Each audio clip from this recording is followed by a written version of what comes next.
فرمایا ہے کہ تم اپنی عفت و عصمت کی حفاظت کرو. دیکھو غیر معمولی اللہ رب العزت تمہارے ساتھ معاملہ کریں گے, غیر معمولی تمہارے ساتھ معاملہ ہوگا. بڑی مشکل ہے اور اس کو سنبھالنا ہے. اپنی عزت و عصمت ہماری بچیوں کو ترغیب دے. میں آپ کو عرض کر رہا ہوں, آج سب سے بڑی کمی یہ ہے کہ شادیاں ہو رہی ہے تو خواہشات کی بنیاد پر, شہوت کے بنیاد پر, لڑکیوں کے لڑکوں کے للہیت اور دینداری کی بنیاد پہ نہیں ہو رہی.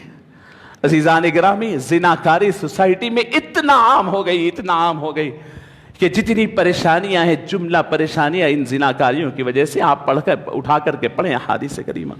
حضور اکرم صلی اللہ علیہ وسلم نے فرمایا زنا عام ہوتا ہے تو رزق میں برکت ختم ہو جاتی ہے, گھروں میں جھگڑے شروع ہو جاتے ہیں, طبیعتوں میں بے چینی ہوتی ہے, چہروں کے نور ختم ہو جاتے ہیں, قتل و غارت گری بڑھ جاتی ہے, لوگوں کی نگاہوں سے وقار گرنے لگتا ہے, انسان اپنی زندگی کے مقصد کو کھو دیتا ہے, بیماریوں کی کثرت ہوتی ہے, ہارٹ اٹیک کی کثرت ہوتی ہے. اٹھا کر کے دیکھ لیں اس سوسائٹی کو, زناکاری اتنی عام ہو گئی ہے. عزیزان گرامی, اللہ اکبر. چٹان بنی اسرائیل کا واقعہ بیان فرماتے ہیں.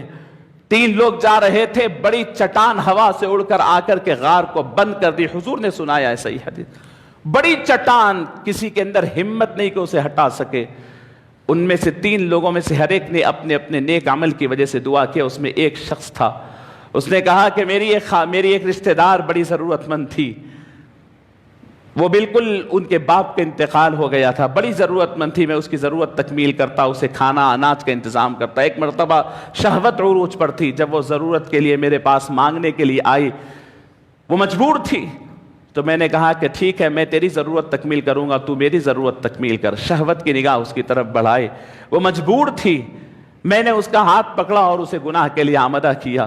میں بالکل گناہ کے قریب تھا, وہ لڑکی تھرانے لگی. میں نے پوچھا کیا بات ہے؟ کہا کہ خدا کے لیے آج تک میں نے غلط کام نہیں کیا, بس میں بالکل عین گناہ کے موقع پر میں اسے چھوڑ کر اٹھ گیا. مالک صرف تیری خاطر, اگر میرا یہ عمل تیرے پاس قبول ہے تو مالک یہ پہاڑ کی چٹان ہٹا دے.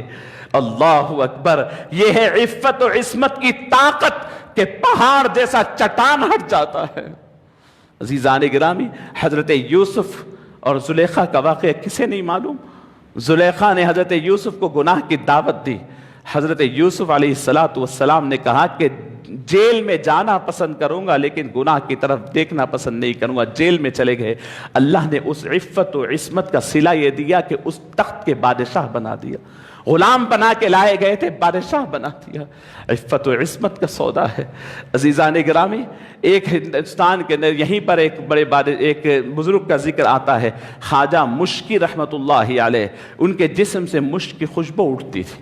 لوگوں نے پوچھا حضرت کیا بات ہے کہ آپ کے جسم سے مشک کی خوشبو اٹھتی ہے, کوئی وجہ تو بتائے.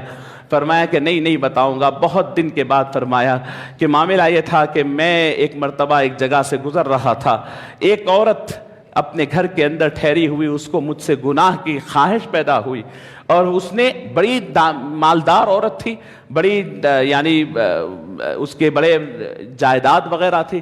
اپنی نوکرانی کو ٹھہرایا کہ کسی طریقے سے یہ نوجوان کو اندر بلا لینا تاکہ میں اپنی خواہش تکمیل کروں.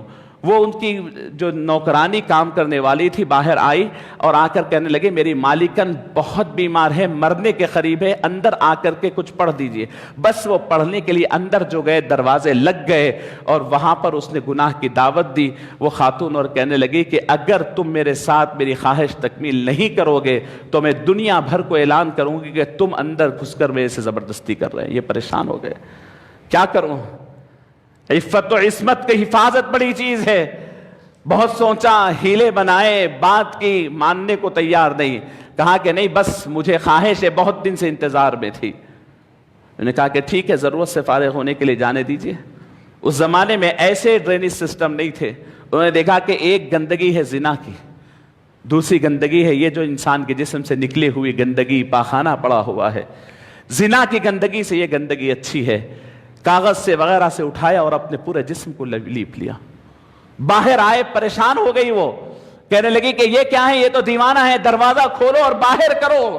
یہ فوراً باہر نکلے اور آئے، اللہ کا شکر ادا کیا، بہترین پانی نہائے، عطر لگائے، فرمایا کہ میرا مالک میرے کام کی اتنی لاج رکھا کہ میں نے تو جسم کو گندگی لگایا تھا، لیکن جب پانی نہایا تو آج تک میرے جسم سے مشک کی خوشبو پھوٹنے لگی۔ یہ میری عزت و عصمت کی حفاظت کا نتیجہ۔